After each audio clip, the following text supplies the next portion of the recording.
What does the future hold for Asana as it navigates the evolving landscape of AI and IT transformation? Well, today I want to delve into Asana's latest research and some of the product announcements to explore the company's strategic direction. And our discussion today will focus on my guest, Paige Costello's pivotal role in steering Asana's AI strategy, the shifting responsibilities of IT leaders in an AI era, and the introduction of Asana's groundbreaking AI teammates. And with 77% of IT leaders feeling the weight of leading IT transformation and 90% recognising AI's importance for future business challenges, I want to try and uncover how Asana plans to bridge the gap between AI's potential and practical deployment. So today we'll discuss the key insights from Asana's recent research, revealing that while 52% of knowledge workers engage with AI weekly, only a third of organisations actually have a strategic AI plan in place. And we'll also explore the challenges and opportunities that IT leaders are facing right now and how Asana's unique data model aims to deliver a more accurate and impactful AI-driven results. I'm thrilled to have the support of our sponsor today, which enables me to bring you another exciting tech discussion. Legacy DRM failed to securely enable external collaboration on sensitive files. Can we admit that? Organisations that face that risk-trust contradiction, they must share content with untrusted parties, yet protect their data. So it's time for a more modern DRM solution, something that solves this dilemma without compromising security or productivity. So why not experience native editing across any file type with Kiteworks? Their platform supports seamless reading, navigation and editing of all file formats, not just Microsoft Office and PDFs, empowering you to enjoy dynamic features like commenting without the need for plugins and special software, so you can elevate your collaboration with Kiteworks' robust editing capabilities. So why not say goodbye to deployment headaches, file transfer risk, collaboration barriers and productivity constraints, and start experiencing the modern way to collaborate on sensitive content without sacrificing control or security. And you can do all that by simply visiting kiteworks.com to get started with Kiteworks Safe Edit Next Generation DRM. Once again, that's kiteworks.com to get started today. But now, on with today's show. So buckle up and hold on tight as I beam your ears all the way to San Francisco, where Paige Costello is waiting to share her insights. I'm Paige Costello. I lead AI at Asana, and my focus is around helping our customers achieve their missions. So the biggest thing I'm working on is really our AI strategy and making sure that we employ AI in a responsible way that helps customers achieve their goals more efficiently. Asana is an enterprise work management platform used by 80% of the Fortune 100 to drive clarity and accountability at scale and maximize the impact of their teams. Cross-functional teams use Asana to achieve their biggest goals and do the things that are typically quite tricky in a large organization. So if you've been to any given meeting or brainstorm, you know that you leave it with a ton of next steps and plans and hopes and dreams. But do you actually know who's on point? Like who is doing what, by when, and why?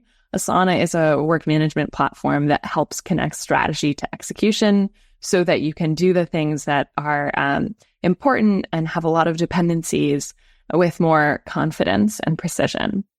So Asana supports both process management as well as work management, reporting, resource management around all of the key use cases that customers experience every day, like creative production, campaign management, just building their companies, and have wide-ranging use cases that are supported by the platform. And it's so interesting to hear you talk there and the transformational impacts that AI is already having on the workplace. And if we look back just a few years, the world of IT has been on such a journey from bring your own devices, shadow IT, software as a service, now AI. And one of the reasons I wanted to invite you on the podcast today is I understand that you've had recent research that shows that the role of the IT leader is changing, particularly with the rise of AI. So Can you tell me more about this? Because it seems like the department is evolving almost in real time. It is. 77% of IT leaders believe that they are personally responsible for leading the IT transformation at their organization.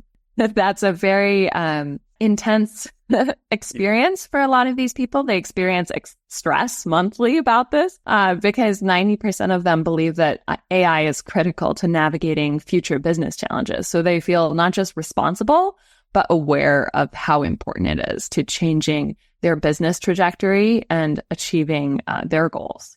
The biggest thing is that they're being consulted on AI more and more, and that's a new role for them, where they're in the strategic conversations, they're at the table, they're figuring out what the plan is, and that they know it's business critical. And I would imagine it is incredibly daunting. All the eyes in the room on you as that IT leader is told, can you give me an update on the AI implementation, please? Because it is not easy. So I'm curious, does your data show any specific challenges that IT professionals are facing or grappling with at the moment? I would say that the main thing is that they're worried about investing too quickly, and they're also have typical fear of like budgets and how to think about their budgets. So when we did this research, 25% of IT leaders believe they moved too quickly, but the other ones were they're the groups that say they move too quickly. And of course, this is shifting all the time because what is great and what is available is changing so fast. And so there's some level of concern about moving too fast, but there's also a level of concern about like how to allocate and think about budgets for AI investments. So that's one of the big challenges that IT professionals are facing, is how to think about this across their organization and by department, because many solutions have kind of a point AI feature set or kind of serve AI capabilities. A lot of the initial wave of IT leaders thinking about AI, there's kind of like pure play chat apps from the labs and model companies themselves. And then there are like small integrations of AI in other platforms and tools. And they're trying to think about like how do our teams achieve their results using AI? Like what is the safe and secure and responsible way to deploy AI? And how do we budget for it to make sure that we're getting the ROI that we put in?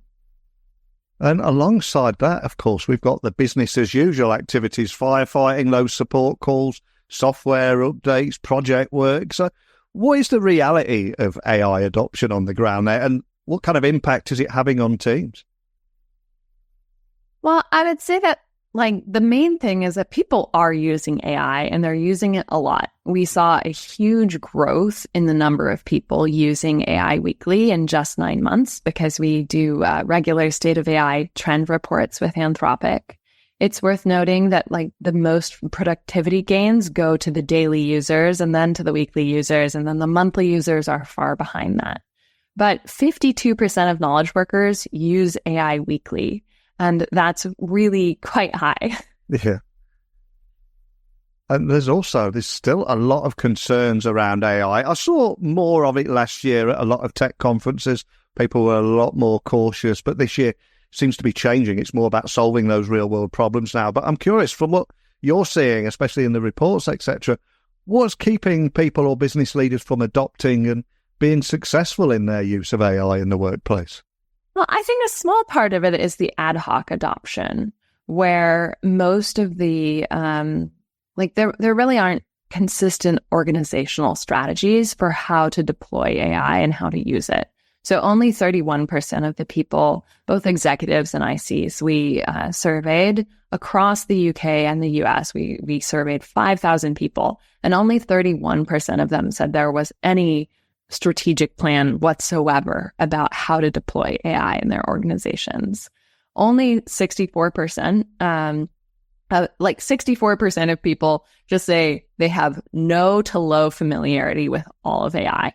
So AI literacy itself is a problem. So we've kind of got this, there's no strategy and there's no literacy. And that's really driving a lack of awareness about how to use it, how to get the most from it.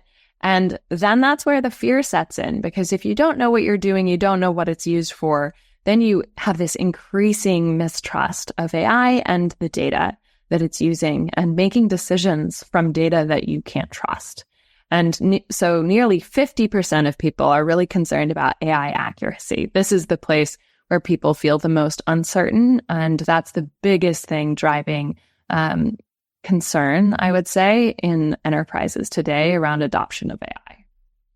And I've had a few conversations recently. One was with a worker, he's an IT guy, and he was talking about how he's passionate about AI and implementing differences, etc. But the business was flat out, we don't want anything to do with AI. And I couple that with a very recent large tech conference in the US, and I had 8 or 9 interviews lined up, and one of them had to cancel because the leadership team said, this bank doesn't want to be associated with anything AI, which I found quite strange. So do you think sometimes there's a disconnect between employees and executives when it comes to AI adoption?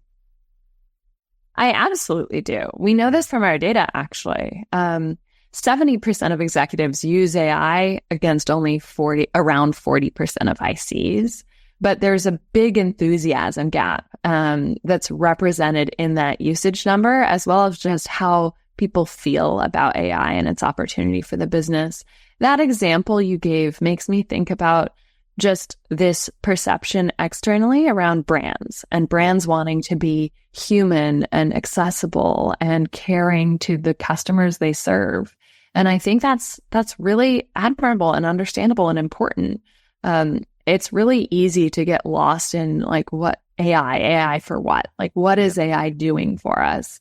And I think the big thing is that AI is intended to help people do what they're trying to do better. It's worth nothing. It's a tool for humans. And I think it's fair for an organization to say, like, maybe we don't want to be thought leaders on AI, but I'll bet you that they have a plan to implement AI internally to help their employees be more effective. I had this conversation recently with a just friend of mine who works at a university, and she's a writer, and she said she's using a transcription platform, and her productivity as a writer is 3x what it used to be. And she laughed because she said, I'm sure I should be worried about my job as a writer, but right now I'm so grateful that I get to just dive into writing instead of spending that time transcribing my meetings and listening to old recordings. And I think that speaks to the practicalities of like AI really joining the team and being a tool that you can delegate to and work with. We actually found that when people use AI like a teammate instead of a tool, and they think about it in that way, they give it more strategic context. They expect to tell it what it needs to do explicitly, and then they expect to give it feedback. And they see big productivity gains when they use that mental model of AI like a teammate instead of a tool. And I think that that's going to be really a change to how people work and really help them get the most out of AI, where it stops being a source of fear or like an absence of information and starts to be something that they feel like, oh yes, I specifically asked AI to join this process and do this job for me, and I know I'm pulled in at the right moments to ask the clarifying questions. Such a great example. Love that. And I appreciate this is $1 million question. We could dedicate an entire episode to this question, but what do you think a good AI strategy looks like, and what should companies be doing? Any advice you could offer around that? Yeah, I would say a few things. One is I highly recommend just creating a plan for employee education and training that's continuous. It can't be a one-off. At Asana, we have an AI council that's a cross-functional group of leaders and representatives from all over the business who are responsible for thinking about our AI literacy and the tools that we deploy to increase our impact. And so I would highly recommend saying, like, this is no one group's job. This is a business problem and an opportunity that we get to apply our ourselves to. And so one big piece is just like creating a group that is responsible for driving both the like vendor strategy as well as the employee strategy for setting norms and expectations about how and when to use AI and how to get the most from it. It's important that a good strategy also prioritizes reliability and safety and has a system for how to quickly evaluate the tools that you might choose to use. Security and legal teams are tapped over and over again for AI reviews. So having your perspective on the principles and the norms, like once you have a few tools approved, knowing what you're looking for in a vendor is key. And then I would say really having a human-centered approach. It's very important, like I said, to find the tools that engage your teams in a way that increases your trust in the quality of the results and in how you're pulled in to make decisions. We at Asana firmly believe that people are at the steering wheel. They are the drivers. They are decision makers. They are the accountable parties. AI is just there to fulfill their requests and engage with them on their terms.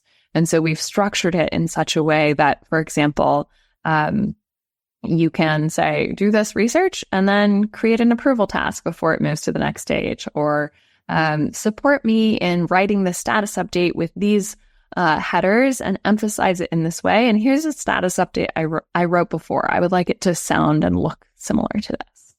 That is just really expediting the work you already do with the information that you need. And I'm really excited about what that means for all the individuals who spend a lot of time searching for information, sending emails, trying to find what they need in order to just do the work that they were hired to do. So I'm excited about reducing the drudgery and increasing the sort of work that is strategic and creative and rewarding, because I think we underestimate how much of a knowledge worker's day is the stuff that they would love to partner with AI to simplify. And I'm so grateful that you've come on here and talked about some of the trends that you're seeing, some of the insights from your reports. And one of the big trends I'm seeing at all the tech conferences I'm attending at the moment is AI integration into new products with various vendors around the world. And I've got to ask, Asana, any big product launches there and AI integrations you could talk about? In the last few weeks, we've launched something that we have called AI Teammates. And the reason we called it AI Teammates is because it helps to think about AI like a teammate instead of a tool in terms of delegating work to it very specifically, giving it the right context and expecting to iterate together. And so what this is effectively our customers who use Asana for a wide range of use cases can partner with AI in the context of their workflows to do work. And that work could be, if there's not enough information in this request, please ask the person who created this request to answer these additional questions. It could be doing some research. It could be filing the state of the work in a particular way. So if it sounds like a P0, please send a Slack to this person. If you hear about these 3 customers, please add this group to this customer's information set. And so you can think about AI Teammates as a highly customizable way for organizations to point AI to support them with their work and their processes. We have also shipped AI Chat, which helps people do work, of course. So if you say, like, please assign subtasks to this team to read this thing in advance of the meeting on Friday, it's very effective for supporting that, as well as just like, what's the status of this thing, or what are the risks to this given project, or who knows the most about this topic. And it's able to scan the work of the organization, the people in it, the goals in it, and help answer questions and direct people to the right information, as well as supporting them in help of the product broadly. And so we're really excited about just continuing to level up the embedded support that happens in Asana to help organizations achieve their goals.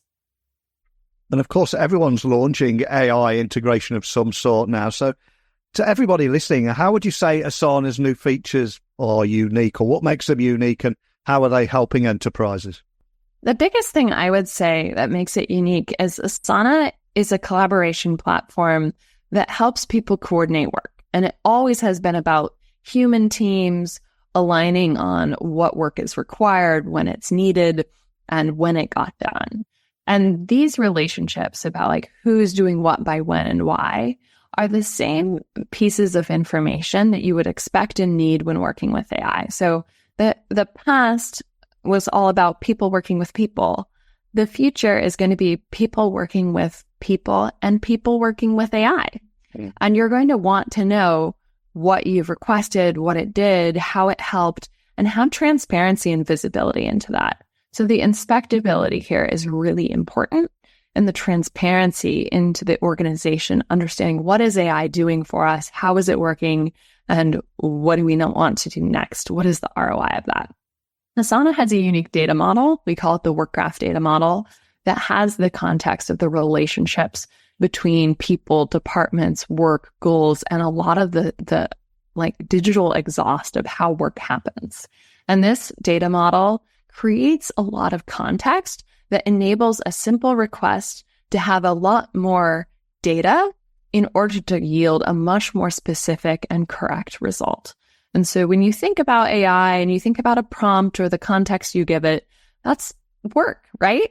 That is work. And what is really exciting about this data model is the right context gets passed in terms of what process is this running in? Oh, this is the production process, and here are the 5 steps and like 10 branches and ways we work through our product process. Now, AI knows how you like to work, what the steps are, and what it's been asked to do, as well as what's important to your organization.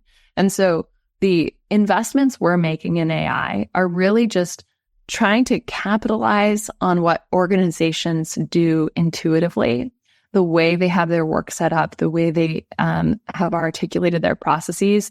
And having AI embed quickly with the right context means less work to set up and more reward in terms of it being right more often, because it's more precisely directed towards a specific use case and has the right knowledge of your organization. And something I'm reading more and more about at the moment is the need to move away from AI versus humans or humans versus AI, leave the ego at the door, and it's all about collective intelligence. But why do you think people are so confident that blending human and AI expertise can yield superior results that either could ever even dream of achieving alone? That seems to be the big point, right? I think that is the big point. I think like I said earlier, there's so much mundane work in work, and we remain a group of people who are hungry to do important and impactful work. And I think people rightly see AI as an opportunity to achieve more. And each person's capacity can be increased when they know how to use AI. And we have seen that when people use AI like a teammate, they actually report 33% more productivity gains. And so it's not a future state, it's a present state.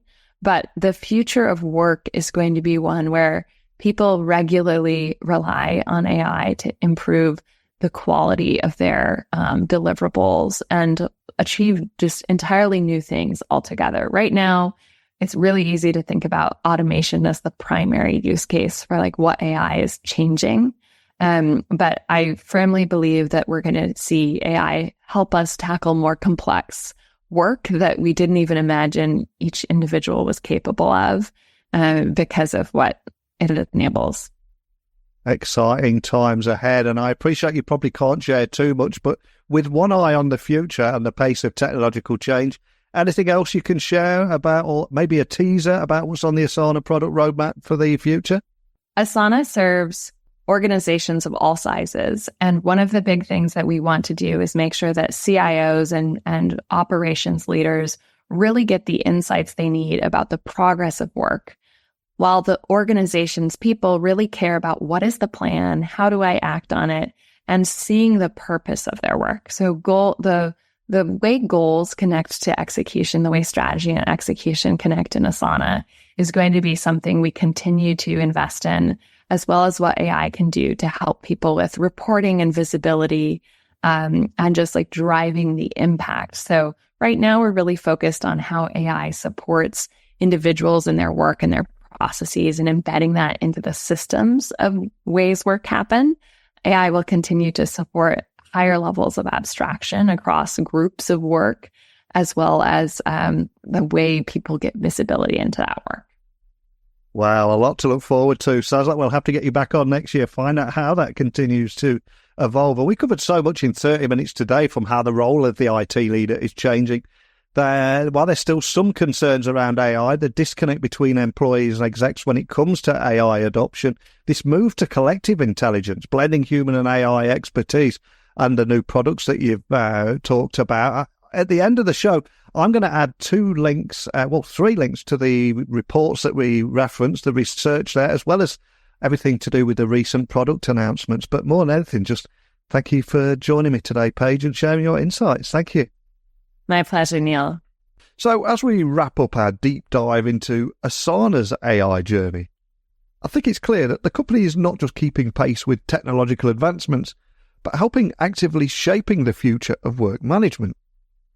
And Paige's leadership in AI strategy, I think, underscores the importance of responsible AI deployment and ensuring that technology serves to enhance human capabilities rather than replace them.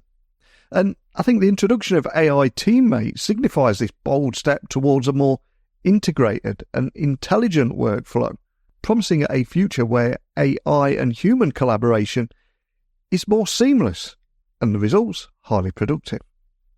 So the insights from Asana's research highlight a critical juncture for IT leaders right now, who are challenged with navigating this complex terrain of AI adoption with strategic foresight and agility. So as we collectively look forward to Asana's upcoming AI-powered features, including advanced reporting and goal tracking, it is evident that the company's commitment to leveraging AI for superior productivity and innovation remains steadfast. But hey, this is just me talking into a microphone in a room on my own. This isn't a monologue, it's a dialogue. So I invite you, what are your thoughts on Asana's AI-powered future? How do you see AI reshaping your own workflows and business strategies? Or are you still sat on the fence and unsure about everything that's happening around you? Please share your insights and join the conversation as we'll continue to explore the transformative power of AI in the workplace by emailing me, techblogwriter@outlook.com, LinkedIn, X, Instagram, just @NeilCHughes. Let's keep this conversation going. But that's it for today. So a big thank you to my guest, Paige, for joining me on the podcast today, and an even bigger thank you for tuning in to this podcast. I cordially invite you to join me again tomorrow, but thank you for listening today, and until next time, don't be a stranger.